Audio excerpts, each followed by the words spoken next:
സർക്കാർ ശ്രീ പിണറായി വിജയൻ സാറിന്. എന്റെ പേര് രേഖ രതീഷ്. ഞാൻ മലയാളം സീരിയൽ ഇൻഡസ്ട്രിയിലാണ് വർക്ക് ചെയ്യുന്നത്. എനിക്കൊരു മകനുണ്ട്, 9ാം ക്ലാസ്സിൽ പഠിക്കുന്നു. കഴിഞ്ഞ 7-9 മാസങ്ങളായി എനിക്ക് ജോലിയില്ലാതെ ഞാൻ എന്റെ ഫ്ലാറ്റിൽ കഴിയുകയാണ് സാർ. 2-3 മാസങ്ങളായി ഒരു കൂട്ടം യൂട്യൂബേഴ്സ് എന്റെ പിന്നാലെ എന്നെക്കുറിച്ച് വളരെ മോശമായ രീതിയിൽ ക്യാപ്ഷൻസ് കൊടുത്ത് ചിത്രീകരിക്കുകയും എന്നെ ജീവിക്കാൻ അനുവദിക്കാതെ എന്നെ സമ്മർദ്ദത്തിലാക്കുകയും ചെയ്യുന്നു. മാനസിക സമ്മർദ്ദം എനിക്ക് സഹിക്കാൻ പറ്റുന്നില്ല സർ. ജീവിക്കാൻ വേണ്ടി ഒരുപാട് കഷ്ടപ്പെട്ട് മുന്നോട്ട് പോകാൻ ശ്രമിക്കുന്ന ഒരു സ്ത്രീയാണ് ഞാൻ എന്റെ മകന് വേണ്ടിയിട്ട്. പക്ഷേ ഈ യൂട്യൂബേഴ്സ് കാരണം എനിക്ക് മുന്നോട്ട് ജീവിച്ചു പോകാനുള്ള ശേഷി ഇല്ലാതെയാകുകയാണ്. മാനസികമായിട്ടുള്ള സമ്മർദ്ദം, എനിക്ക് ജീവിക്കാൻ പറ്റുന്നില്ല സർ. ലേശം ഉടുപ്പ് അല്ലെങ്കിൽ ലേശം നാണം എന്ന് പറഞ്ഞ സാധനം കുറച്ചെങ്കിലും ഉണ്ടോടോ. കാരണം എന്ന് വെച്ചാൽ ഒരു പെണ്ണിന്റെ പുറകില് ഇങ്ങനെ അനാവശ്യം എന്തെങ്കിലും ആയിക്കോട്ടെ, അവരെന്തെങ്കിലും ചെയ്താൽ നിങ്ങൾക്ക് എന്താണ്? രണ്ടിലാണല്ലോ നിങ്ങളെ അവരെ വേദനിപ്പിക്കാത്തോടത്തോളം കാലം അല്ലെങ്കിൽ നിങ്ങളെ അവരെ അബ്യൂസ് ചെയ്യാത്തോടത്തോളം കാലം നമ്മൾ എന്തിനാണ് അവരെ പുറകെ പോകേണ്ട ആവശ്യം എന്താണ്? വളരെ മോശമാണ്. ഒരു സ്ത്രീ വന്നിട്ട് ഇങ്ങനെ ക്യാമറയുടെ മുമ്പിൽ വന്നിട്ട് കരഞ്ഞ് പരാതി പറയാവുന്ന അവരുടെ അവസ്ഥ എത്രമാത്രം ദയനീയമായിരിക്കണം അല്ലെ.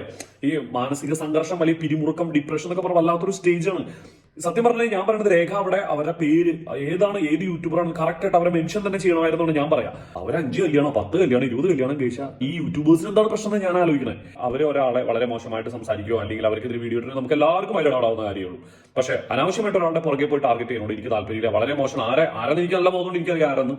എത്രയൊക്കെ തന്നെയായാലും വളരെ ചീപ്പ് ഏർപ്പാടായി പോയി. ഒരു സ്ത്രീയെ റെസ്പെക്ട് ചെയ്യുന്നതിന് പകരം അവരെ അടിച്ചമർത്തുക എന്ന് പറഞ്ഞാൽ അത് വളരെ വേദനാജനകമാണെന്ന് ഞാൻ വിചാരിക്കുന്നു.